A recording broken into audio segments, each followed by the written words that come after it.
morning, Senior Bride here.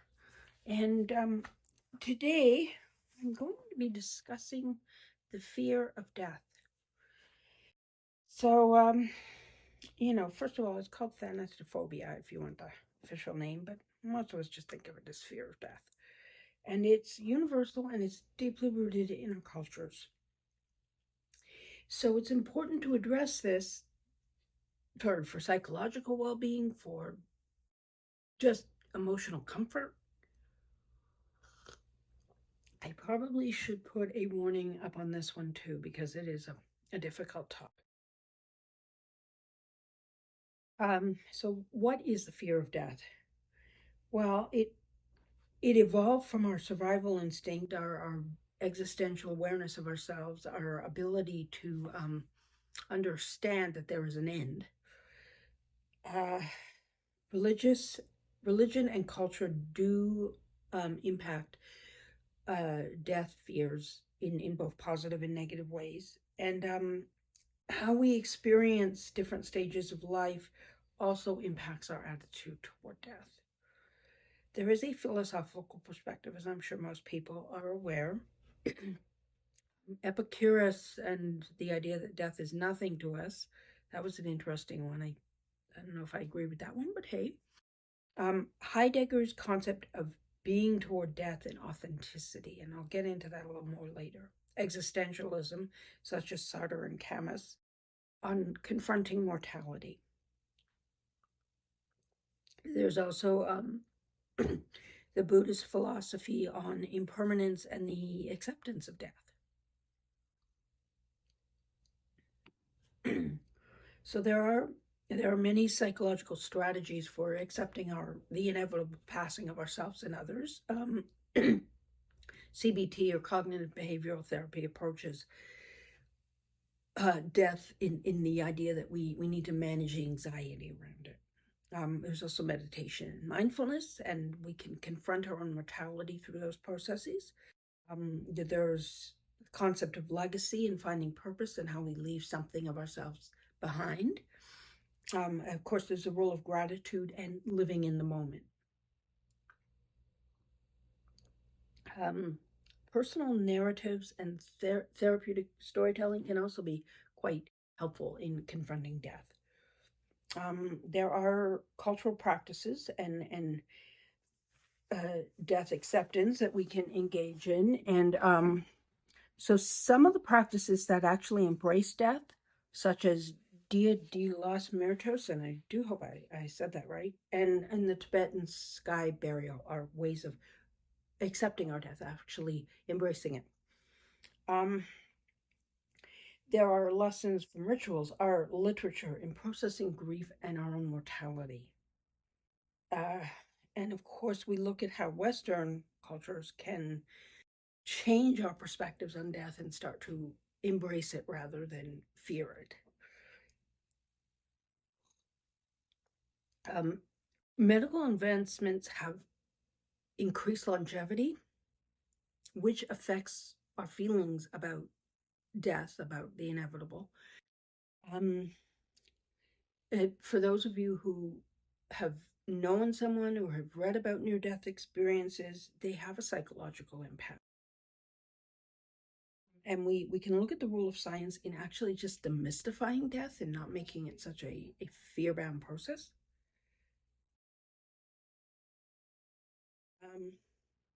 Thanatophobia, or fear of death, as I said, is one of those things that causes so much anxiety among so many people. And that anxiety is rooted in our experience as humans. It's in our evolutionary instincts. We thrive to survive, essentially.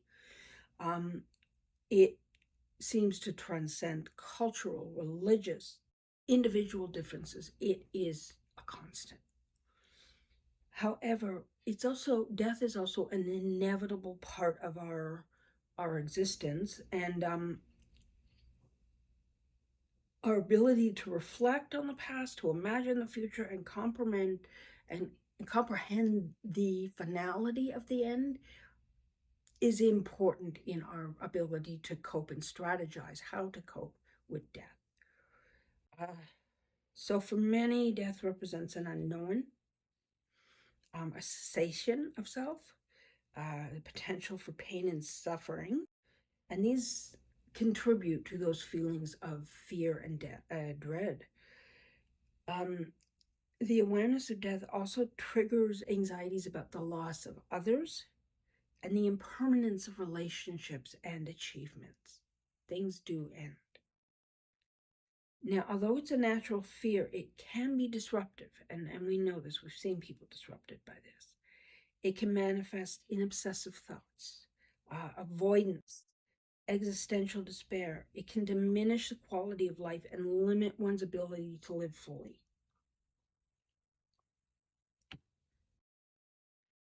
Our society actually exacerbates this fear by treating death as taboo, by pushing it out of daily conversations, and by isolating individuals from experiences that would allow them to confront mortality and accept it.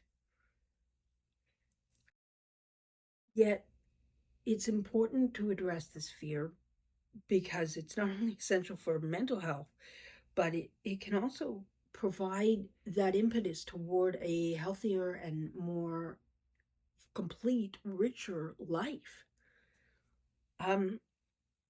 So we need to kind of explore the issues, philosophies, psychological, cultural issues that impede or encourage us to cope well with death.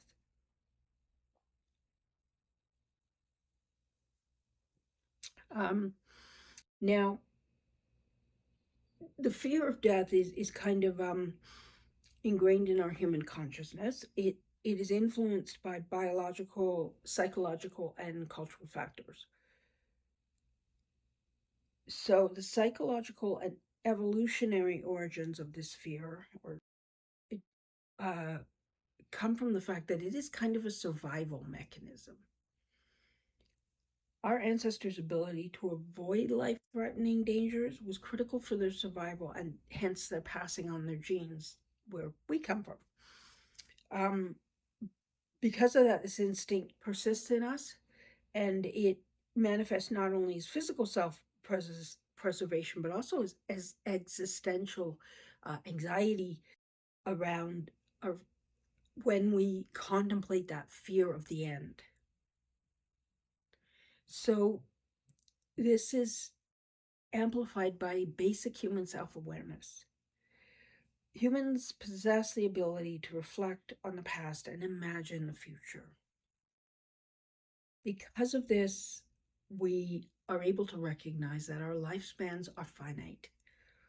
Um, so, for example, according to Irvin D. Yalom, who was an existential psychologist, this creates an internal conflict. Well, we strive for meaning and permanence, yet we are constantly reminded of our actual impermanence. And this is at the heart of our fear of death. There are also cultural and religious influences, and they play a significant role in how we perceive death. Um, there are some religions that, of course, provide support or comfort through the idea of an afterlife or reincarnation. Uh, I'm going to give the example of Christianity. That promises an eternal life in heaven for believers. Then there's Hinduism and Buddhism, which emphasize the cyclical nature of life and death through reincarnation. So these kinds of beliefs can alleviate that fear because we look at it then as a transition rather than an end. But it's important also to note that not all cultures and not all religions provide this kind of reassurance or this safety net, if you will. There are those who doubt or reject such beliefs. The fear of death may intensify due to the perception of a complete end or an absolute void. Modern secular societies tend to lack these shared rituals and philosophies that actually help individuals process mortality. So death may be even perceived as unnatural or an event to be delayed at all costs. There are different perspectives during our life stages. So in childhood, death is abstract. We don't really understand it, and the times that children may perceive it with fear are when they encounter the loss of a loved one. So, for example, my maternal grandfather died when I was about 7, and I don't really remember much. I have like one memory of him, but I really didn't understand. However, I did know that Zeta was gone. As we start to reach adolescence and cognitive development progresses, um, we begin to grapple with the concept of mortality in a much deeper way. And it can lead to a sense of vulnerability, or it can lead to a sense of invincibility. And that is often used by teens as a defense mechanism. So they engage in, you see these teen boys we talk about who engage in dangerous behaviors. That's it. Um, the anxiety about death tends to peak in kind of middle age, so 40s, early 50s, and that's because individuals are becoming much more aware of their eventual mortality and the finite nature of their existence. It can be accompanied by concerns about legacy, purpose, and the well-being of their loved ones. However, as we age, like many older adults, report a greater sense of acceptance. And that may be attributed to life experience, it may be attributed to spiritual growth, or just a natural decline in fear as death becomes closer and closer and more imminent. So, symptoms of this fear: obsessive thoughts, so constantly ruminating on death, on what the afterlife would be, the meaning of our existence, avoidant behaviors, avoiding conversations about death or situations that might remind them of their own mortality, physical symptoms, experiencing panic attacks, shortness of breath, nausea when thinking about death, um, existential anxiety, feeling overwhelmed by the idea of the universe's vastness and one's insignificance, and just an impact on daily life. In really severe cases of thanatophobia, it can lead to social withdrawal, depression, or even difficulty making basic decisions. Um, so let's look at some other things. For example, the philosophical perspective on death, and that's a little bit diverse, but it's important because philosophy has, for a very long time, for many centuries, tried to grapple with this concept of finality, and it it seems that as they've explored the nature of death, the significance and the ways in which we should live in light of its inevitability, we've learned that death can be perceived in a number of ways. So, according to Epicurus, death is nothing to us. And he was a Greek philosopher who felt that death should not be feared because it is beyond the realm of experience. He reasoned that while we are alive, death is absent, and when death arrives, we are no longer present to experience it. So, in his words, quote unquote, death is nothing to us. Since we exist, death is not yet present, and when death is present, we no longer exist.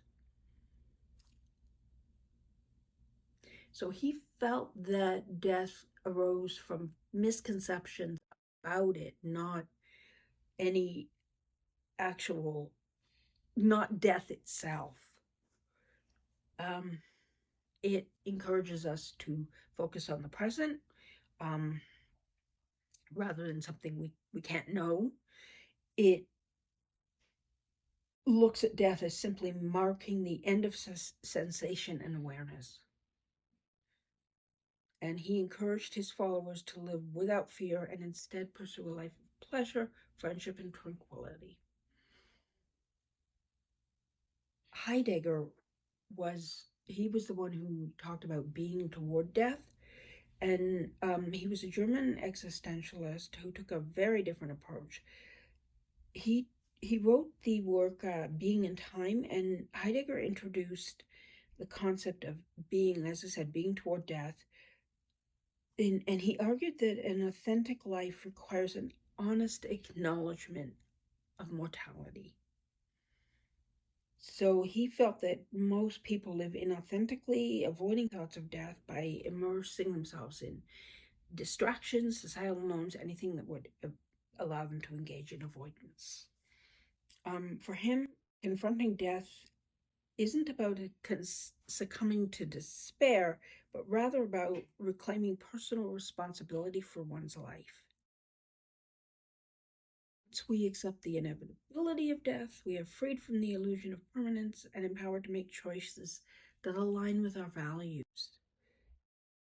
And this actually fits with kind of modern notions of mindfulness. It encourages individuals to live fully in the present while admitting that there is a finality. There's also existentialism, and that would be Sartre and Camus. I think most of us have heard of Jean-Paul Sartre and Albert Camus. I said Alberta because I live in Alberta. They were very prominent existential thinkers who explored the human condition in relation to mortality. Sartre viewed death as a source of profound freedom. According to Sartre, the absence of an afterlife or ultimate meaning liberates individuals to create their own purpose. We can transcend the fear of death and focus on shaping our existence according to our own values and aspirations. Camus ultimately looked at the absurdity of life, the conflict between our desire for meaning and the universe's basic indifference. He wrote The Myth of Sisyphus, and he likened human existence to the plight of Sisyphus, condemned to push a boulder up a hill only for it to roll back down. However, Camus concluded that one must imagine Sisyphus happy. If we accept life's absurdity and refuse to succumb to despair, we can find meaning in the act of just living, and even so, in the face of death. Then there is Buddhism and the philosophy of impermanence, and Buddhism offers some very interesting insights by emphasizing impermanence, or anicca. All things, life, relationships, material possessions, are seen as transient. Clinging to permanence leads to suffering, while acceptance of change fosters inner peace. Meditation on death, or Maranasati, is a common Buddhist practice. It helps individuals confront their own mortality. As we visualize our own death or reflect on the decaying nature of the body, we learn to detach from fear and cultivate a greater sense of appreciation for what is happening in the moment. They talk about nirvana, which further reframes death as a release from the cycle of birth and rebirth, samsara. Rather than fearing death, practitioners strive to let go of ego and attachments and recognize that the self is simply an illusion. This aligns also with modern mindfulness practices and emphasizes acceptance and non-judgmental awareness of life's impermanence. So that there are some common threads, obviously, among these philosophies. We acknowledge the reality of death rather than avoid it. We live authentically by aligning our actions with our personal values, and we find meaning in the present. As well, we accept that life is impermanent, that there is a finite end. Now, psychologists also provide strategies for accepting death. And in psychology, it's about the process of confronting the anxiety around death. So I mentioned before cognitive behavioral therapy, and it's often used as an intervention for managing anxiety, and that includes death. It helps identify challenging, irrational, or negative thought patterns that contribute to anxiety. And it often helps those who are fearing death to um, look at it in a healthier way. So rather than catastrophizing, rather than looking at it as unbearable and horrible, we think about it in a more realistic, constructive way. So for example, there's cognitive restructuring. A person may be thinking like death is terrifying because it's the end of everything, and then reframe it to death is a natural part of life, and I can focus on making most of the time I have here.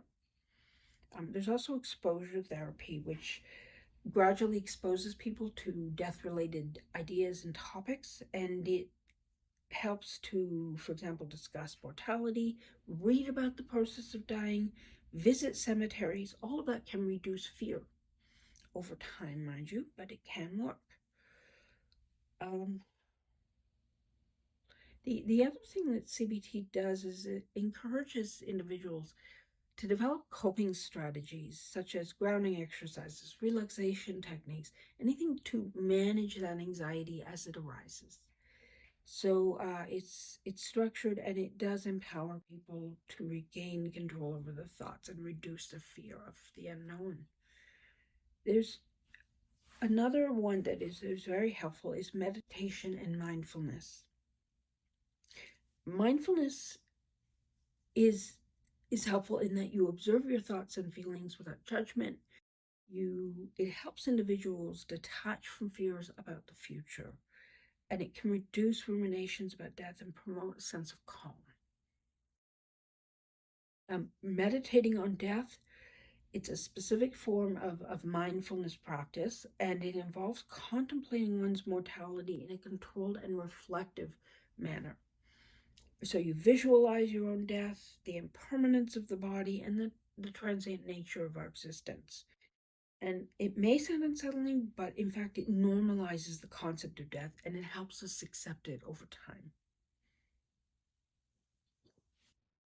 There's also the issue of legacy and finding purpose in our lives. Now, one of the components of fear of death is that we fear that we've left no lasting impact. We fear that we'll be forgotten, our lives will lack meaning, and to address these concerns involves exploring our personal legacy and identifying our sources of purpose. So, first of all, building a legacy. It does not have to mean fame or monumental achievements. It can include small but meaningful contributions, such as nurturing relationships, passing on values, um, creating art or something that means something to us, music.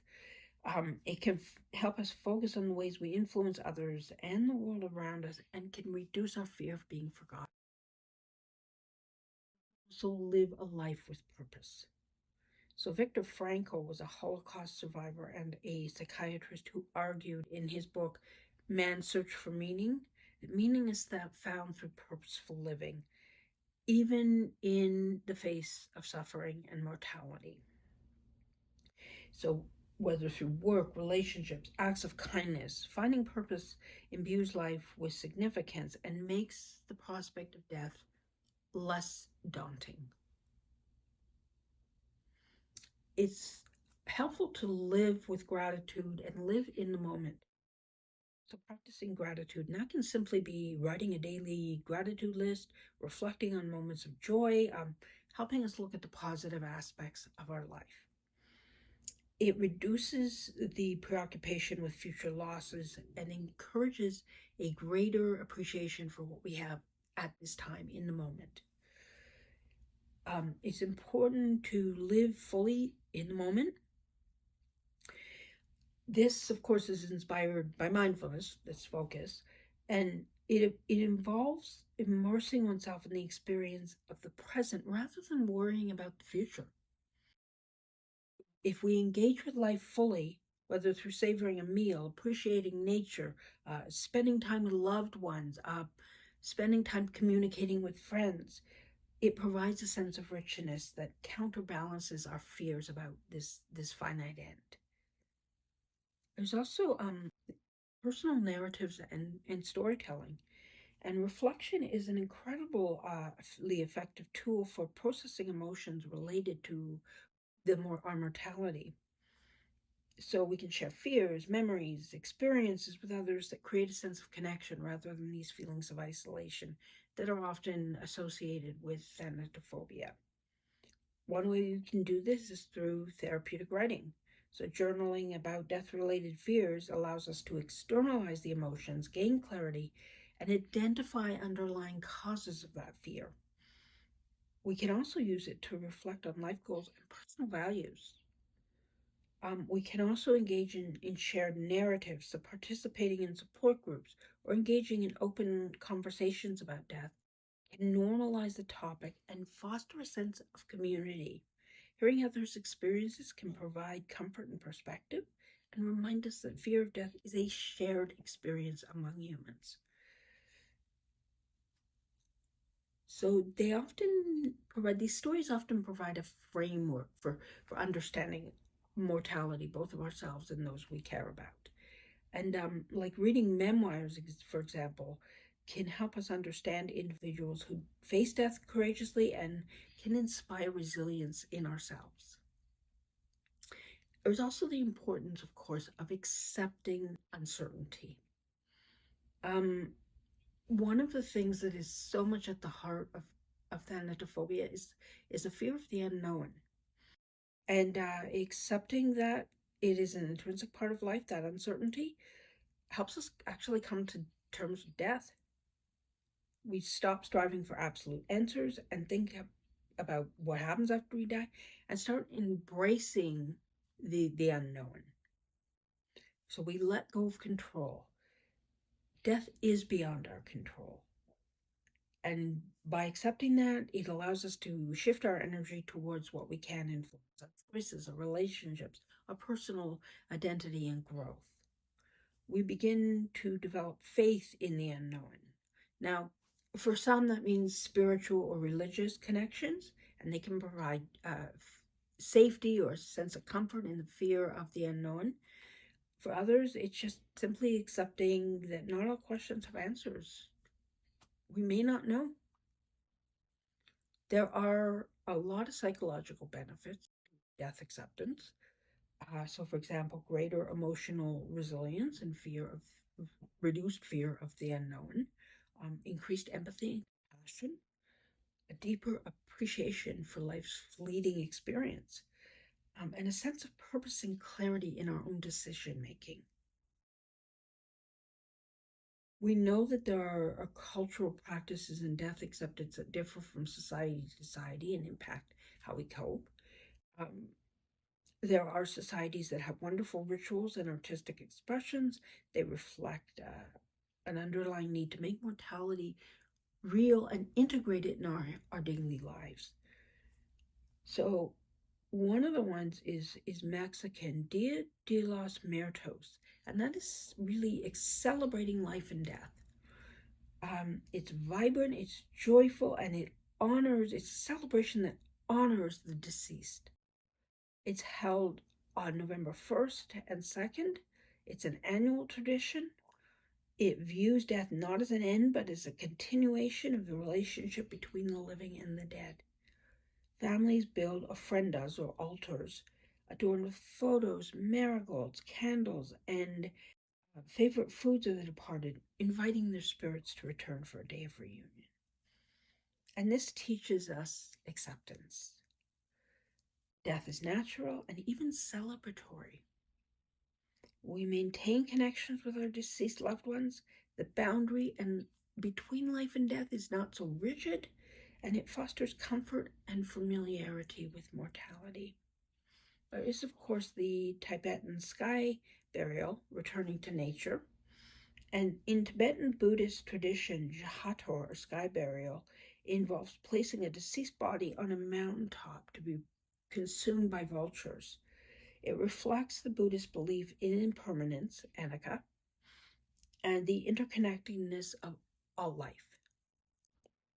By returning the body to nature, the deceased person's remains are seen as nourishing other beings and continuing that cycle of life. So it teaches us some lessons on impermanence, which is that life is transient, the physical body is transient, and the importance of detaching ourselves from a material existence. It aligns with the Buddhist view that clinging to the body of the self creates suffering, while accepting death with a sense of liberation. The Japanese view death and nature as in a Buddhist fashion. They are deeply influenced by Shinto, and it emphasizes the harmony with nature and the cyclical rhythms of life. Cemeteries are located in serene natural settings, such as forested hillsides, uh, which fosters a sense of peace and continuity.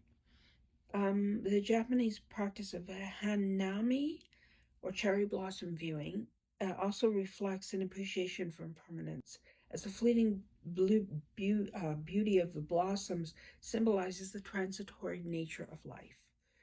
So there are some lessons here on transience.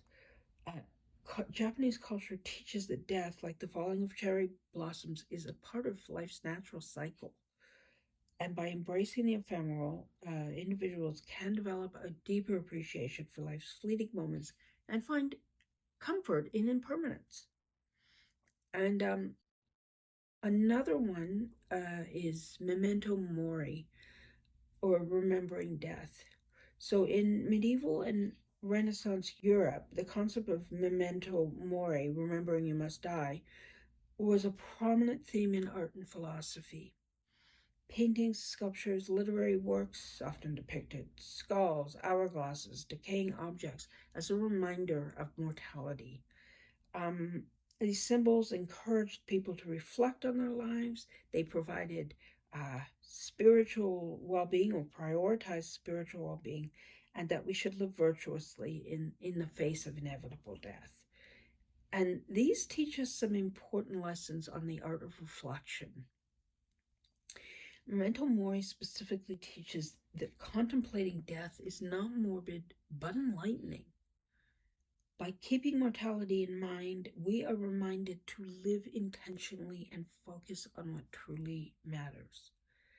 Now, what are we doing now? Well, there are now things like death cafes and open conversations. So the death cafe movement in recent years has emerged as kind of a global phenomenon aimed at breaking the taboo around death. Um, what these gatherings provide is a safe, non-judgmental space for people to discuss their fears, share personal stories, and explore the meaning of life and death. The goal is not to foster answers, but to encourage dialogue and connection. And it highlights the importance of collective support in addressing fears of death. It provides the opportunity for open conversations to reduce stigma, normalize death, and provide comfort through shared understandings.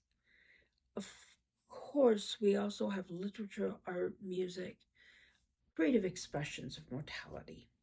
So, like Leo Tolstoy's The Death of Ivan Ilyich explores a man's existential crisis and ultimate acceptance of death, and it emphasizes the importance of authenticity and compassion. Music, such as funeral laments, requiems, and modern songs about mortality, help us process our feelings of grief and reflect on the meaning of life. Visual displays such as Day of the Dead skeletons of Jose Guadalupe Posada, the paintings of the Dutch Golden Age, these all remind us of life's fragility, the inevitability of death, and how beautiful life really is. There's also a shifting perspective in modern Western cultures, which I'd like to discuss. Modern societies, or Western societies, treat death as taboo. They medicalize it and they isolate it from daily life. We know that. There is a growing movement designed to challenge this perspective, and in my mind, that's a good thing. Palliative care, hospice programs, death doulas, they emphasize death as a natural and dignified process. Environmental practices such as natural burials and biodegradable urns reflect an increasing awareness of the connection between death and nature.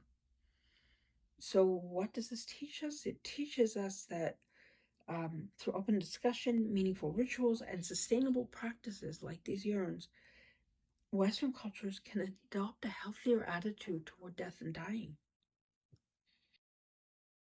Of course, there is the role of cultural practices in death acceptance, as I described before.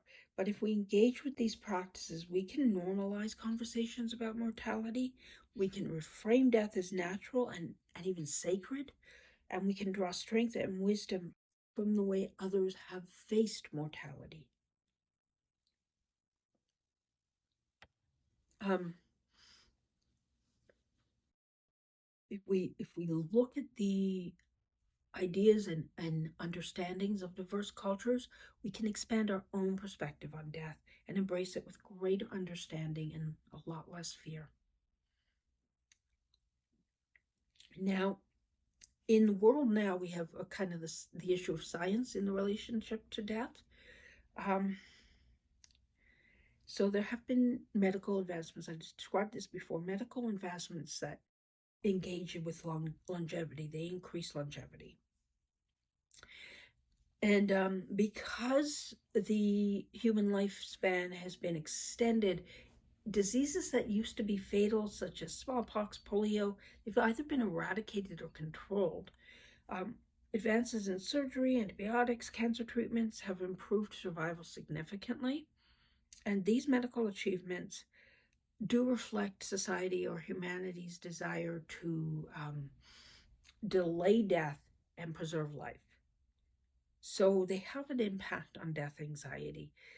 Yes, they've saved countless lives. However, they have altered how we cope with death and how we perceive death. Uh, the focus on prolonging life can make death feel like a failure. It increases anxiety, and at the same time, alternative initiatives like palliative care and hospice have shifted the focus from simply extending life to ensuring quality of life. And that's important because it emphasizes dignity and comfort during the dying process. Technology emerges as a field such as regenerative medicine and artificial intelligence, and they spark discussions about the possibility of significantly extending life or even achieving a state of immortality.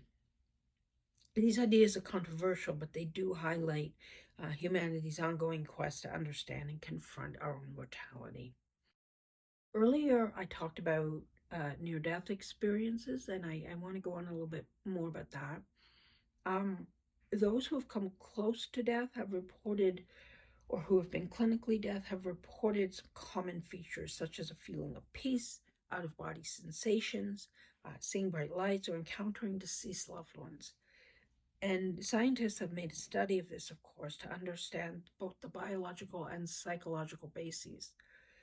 So the scientific perspective is that NED or near-death experiences may be related to neurological processes such as oxygen deprivation in the brain or the release of endorphins during extreme stress. Um, Others have explored altered states of consciousness and believe that they can produce vivid and transformative experiences. How does this impact death anxiety? The fact is, near-death experiences have a profound effect on those who experience them. They may report a reduced fear of death and an increased sense of meaning of life. They suggest that death may not be as terrifying as we fear it, and it may offer hope and reassurance to those who do fear the unknown. There is terror management theory, which is a psychological approach to death acceptance, posits that the fear of death drives many human behaviors, from pursuing achievements to adhering to cultural values. According to terror management theory, or TMT, developing self-esteem and a sense of purpose can buffer against death anxiety by giving individuals a sense of symbolic immortality. And this relates to that mind-body connection. So neuroscience has highlighted the role of mindfulness and meditation in reducing death-related fear. Practices that calm the nervous system and enhance present moment awareness do help individuals to confront their own mortality with greater equanimity. There are scientific discoveries and existential perspectives. Advances in cosmology and biology have deepened our understanding of life and death in the context of the universe, and our realization that life is part of a vast interconnected system can provide comfort by placing individual mortality within a larger framework. So the cosmic perspective, I think most of you have heard of Carl Sagan, and he reflected on humanity's place in the cosmos, describing Earth as, quote, a blue pale dot. This perspective is humbling, but it can also be liberating, because by accepting the transient nature of life, we can focus on making the most of our brief time in the universe. So, science does help us to better understand and accept death. It clarifies the biological processes of dying, explores consciousness, and addresses psychological fears. It also helps us demystify mortality. It helps us understand that death, like life, is natural, it's integral, and it's just part of our existence. We can transform our fear of death into enlightenment and a feeling of greater acceptance and greater joy in our daily life. And we can engage in rituals that help to support our relationship to those gone. We can embrace life without fearing death. Acknowledge the impermanence of our existence. Cultivate a deeper appreciation for the present and nurture more meaningful relationships. We can align our actions with our true beliefs. As we do so, we find peace and also the key to living life fully. And with that, I say, if you enjoyed this video, please hit subscribe and explore. Please share with those who may be interested. And remember, to be senior is to be proud. Hugs.